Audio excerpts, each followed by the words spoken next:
at monadnockradiogroup.com. Also give us a call, 357-1290, with any comments or questions that you may have. Couple things going on. Just want to let you know the MDS, Monadnock Developmental Services Christmas dance scheduled to take place at the Keene Rec Center tonight has been canceled because of the impending snow headed our way, and no makeup date has been announced yet. So when we get that, we will pass that along to you out there.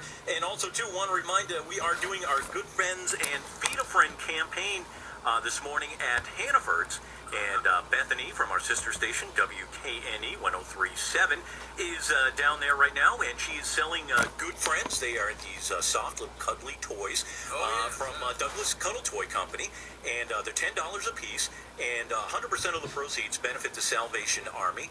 And again, a big thanks to Douglas Cuddle Toy for donating all those. And then also, too, there's the Feed a Friend campaign also going on at the same time, where you can go, and if you're buying some groceries and buying some food, buy maybe a little extra, and then you can donate it. There's a big box right there as you come out in Hannaford's, and Bethany is right there. And also, too, they take cash donations. If you're not quite sure what to get, Bethany has a list of items. She'll give you a list, and you can go around, and it has, things like canned tuna and a cereal and toiletries and things like that. That folks can purchase along their way and then donate. And so if you're out and about today... Where's the food going? The food's going to Keene Community Kitchen. Oh, great. So the food goes all to the Keene Community Kitchen. And then if you buy one of the Good Friends little stuffed toys, 100% of that goes right to the Salvation Army. Nice. And so it's a good cause. It's an interesting thing. And not only that, but this community is such a giving community. And, there's so many organizations that do so much. And I just happened to grab one.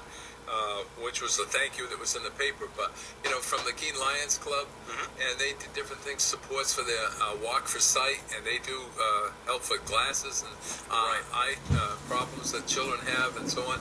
And listen, just the sponsors, this is typical, and it was so interesting because when I was mayor and I would have committees or I'd want a committee and I'd ask somebody, they'd say, yeah, I'll be happy to do that. And it's a giving, sharing community. But CNS Wholesalers, Clark Morrison, Cheshire Oil, the iWorks, Fenton Family Dealerships, and they do an awful lot. Melanson Company and State Farm with Greg Carlson as agent, Chesterfield Lions Club, Keene Lions Club, Westmoreland Lions Club, and they all do things and they all pitch in. And this is like the radio station's doing this to get food for the Community Kitchen Salvation Army, and then you had a big drive last week. We did it right before Thanksgiving. I heard you got like 4 tons of food or something like that. It's amazing. But this community that's part of the community, why it is what it is, and it's really great. Yeah, it is very nice, and again, it makes you feel good, too, helping out folks who are in need. And again, if you happen to be out at Hannaford's this morning getting some groceries, or you're in the West Street Shopping Center, feel free to stop by and donate what you can, or go in and buy some food, and it'll all go to a good cause. I got a couple things groups I'd like to thank here a little bit.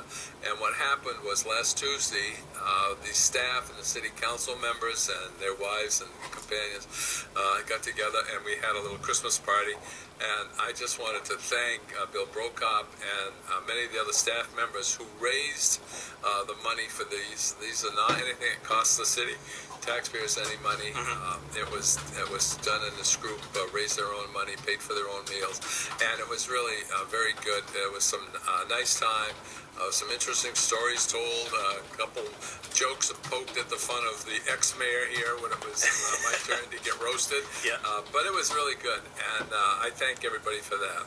The other thing is, then we just had, on this last Thursday, the city employees party.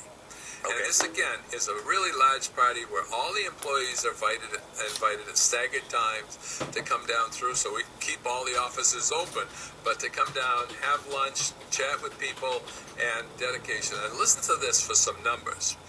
There are 80 employees who receive long-term employment awards.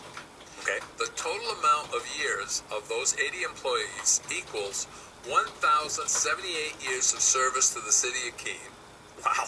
Which is 2 million hours of work, or 50,000 weeks. and that also is after deducting vacations. So and when it's got to be something right when you have that number of employees that are working for an organization and they stay with it and work a long time and retire, and we have retirees almost every week at the city council meeting. Then others come in and take their place. But again, there's a group that raises the funds to do this, and this is a big deal, because it's catered. There's a lot of food. There's quite a lot of cost, and then there was different kinds of baskets that were donated through different groups, and the money was all raised through this organization. And again, no cost to taxpayers, but just a really good time, and it was a good turnout, really great turnout, and a lot of employees. They all got different kinds of awards for one, and the oldest one employee got a 40-year award for working for the city. Really, 40 years. That was pretty good, and that's not too bad. So it was a good turnout, and it was really quite a lot of fun. That's great. Now, how many employees are there in the city of Keene? Right now, I think we have about 253 employees. Okay. Total. All right. Yeah. Okay. Yeah. Now, that seems like a fairly normal it is. amount for the size of Keene. We're a little bit lower than we were a couple of years ago. Not many, maybe down about 6 or 8 people, but we're pretty trim right now.